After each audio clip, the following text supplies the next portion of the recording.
There's no how a man can be effective in operating a device by ignoring the manual of the producer. You can't. That is the same way your life is. There's no how you can effectively be the man that God ordained you to be by ignoring this manual.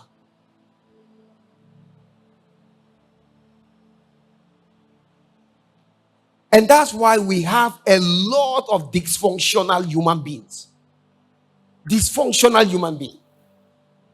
Human beings that have no idea what God's plan for their life is, have no idea of what God's will for their life is. They all live in the realm of maintenance. You know, maintenance, after you drive a vehicle, you drive it, you go and maintain it, you keep driving it. That's how many human beings are. They live in the realm of maintenance. If they're sick, they come, you pray for them, they get healed, they go back and get another sickness and come. You pray for them, they get healed, they go back and get another sickness. They come, you pray for them, they go healed, they go back, they scatter their marriage. They come, you pray for them, the marriage, you come back, they go and scatter it another way. They come, you pray for them, they go back, they go and cause another problem. They come, you pray for them, they go back, they go and, they go and raise their children anyhow. The children became, wayward. They come, you pray for the children came back, they scatter another child, and that is the way. So every day they are moving from one prayer to another prayer, from one prayer to another prayer, and they really think that is the will of God for their life. They think all that God has planned for their life is just to be in that maintenance phase of life, from one problem to another problem, from one challenge to another challenge, from one difficulty to another difficulty. Why? Many of us, that is the way we have configured and programmed our lives to become.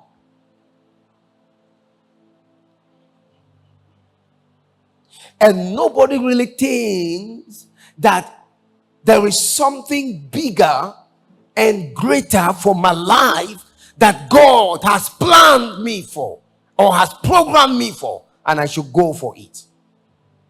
Or I should sit down and study this manual of the man that made me. Psalm 100, he said, for we are made by him. We did not make ourselves. You are not a product of yourself. Somebody made you. And he made you with a plan. He made you with a purpose. He made you with a program. And the more you stay with him, the more you discover what you were made for. The more you go away from him, the more you stray. And that's why David said, Isaiah, he said, all of us are like sheep that have gone astray. Because we won't sit down to first of all look at the manual. We want to just go ahead and start operating. And it was in that operation that some of us started masturbating. It was in that experiment. We are trying to experiment everything. Check some of the people that are addicted smokers today. It came from experiment. Some of the people that are addicted drinkers today, it came from experiment. You were not born with it. A friend was doing it. He said, test now. Just test. You started from testing. And you now see where it brought your life to. But one of the things that God sends pastors, prophets, teachers, evangelists, apostles to you is to constantly bring you back to his original plan, to his master plan for your life. So that at least you can rise from that point and start pursuing what God's will is for your life. I hope you know God would have still created you to be a fish, or created you to be a dog, or created you to be a goat, or a tiger, or a lion, or an eagle. But why did he choose that you particularly, you won't be a goat, you won't be a tree, you won't be a monkey, you will be a man, or you will be a lady? Why did he choose? Have you ever sat down and asked yourself, why did God choose me to be man? Why did God choose me to be woman? Why did he? You know, many times in life, we don't ask those key questions. We don't ask those key questions. And that's why we end up wasting time, wasting resources, wasting our energy on the things that do not really matter. If many of us have taken that time to find out these details about our life, some of the courses we read in school, we wouldn't have read them. It was just a waste of time. It was a complete waste of time. We would have gone for others. We would have invested in things. Some of the people we spend time with in life that left up with an impression that we'll never be able to delete. Anytime someone is referring to us, he refers to us with a stigma because we met some people that left those stigmas in our life. We would never have been there if we knew what God's will for our life is. If we knew what God's plan for our life is. If we knew what God's intentions for our life were, we would have done better than where we are in life. I'd like you to know that man is not a product of himself. Man is not an idea of himself. Man is God's idea. Man is God's product. So we can see in Genesis chapter 1, verse 26. Genesis chapter 1, verse 26. He said, God said, let us make man in our image after our likeness, and let them have dominion over the fishes of the sea, and over the fowl of the air, and over the cattle, and over all the earth, and over every creeping thing that creepeth upon the earth. It is very clear. The dream of God for man was very clear. Let us make man in our image and in our likeness, and let this man be in charge of all of our creation. That's how God created. That's the reason for which God created man. And you know, in Psalm 8, verse 3,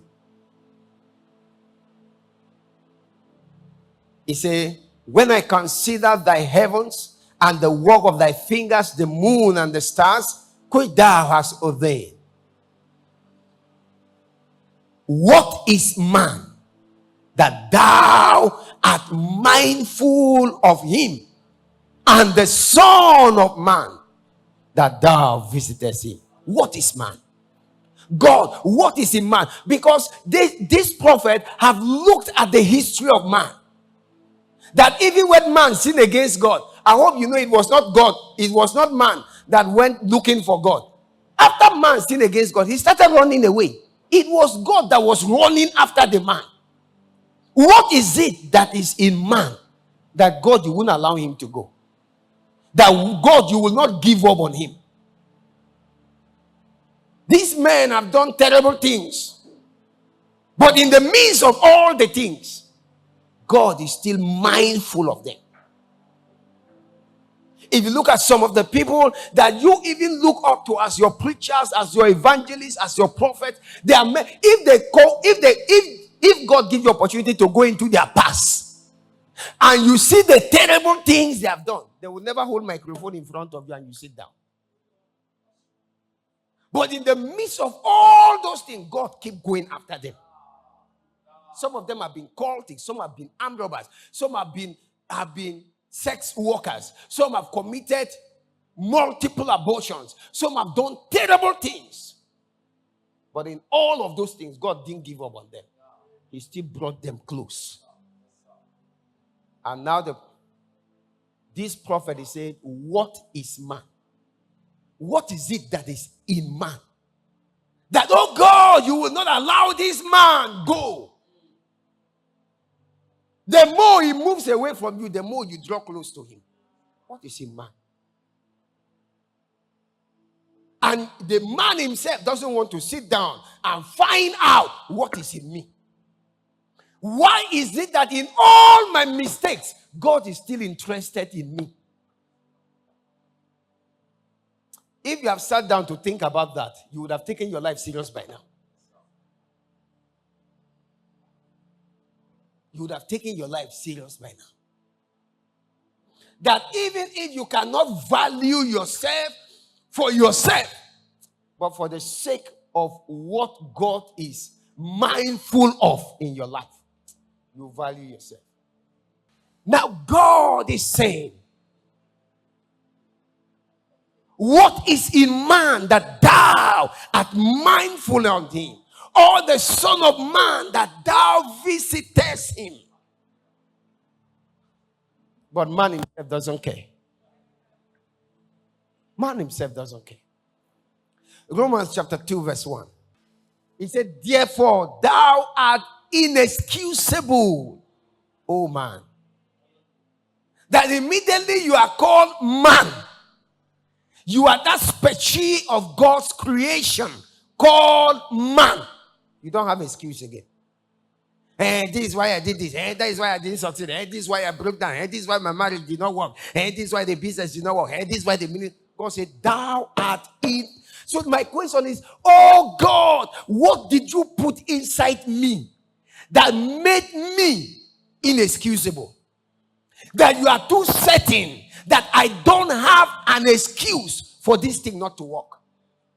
I don't have an excuse for my marriage not to work. I don't have an excuse for my business, for my career, for my academics, for everything I get involved in. As much as he didn't say, oh, thou born again, thou art inexcusable. He said, oh, thou man. That's why you are seeing men that are not born again like you. That make things that are mind-blowing because they are men. Not because they are spirits. Not because they are angels. Because they are men.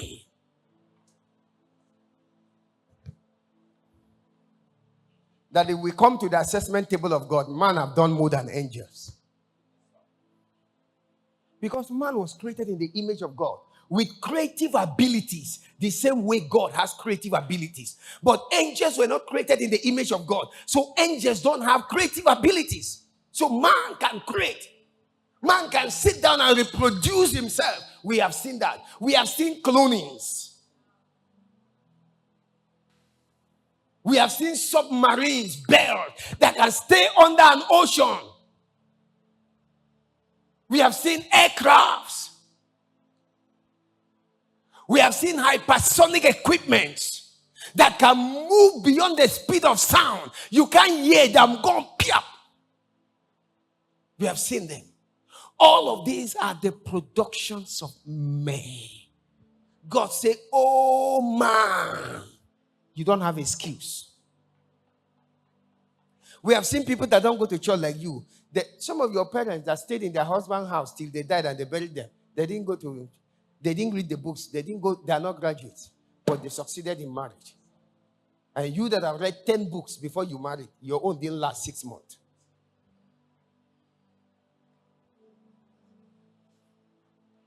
Oh man, thou art inexcusable. I like to say to you that this is the mindset God wants you to have. That as long as I am man, as long as I am man, as long as I am man, I don't have excuse. I don't have excuse to just come into this world and see the sun and the moon and other people and leave this one. You don't have that excuse. Because I know what I created when I created you. I know the stuff you are made of. I know the softwares that drives your person. I know it.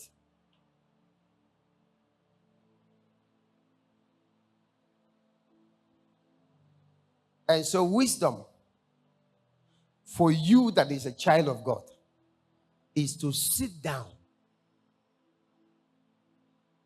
and study the manual of your creation and find out from the Creator to know who you are.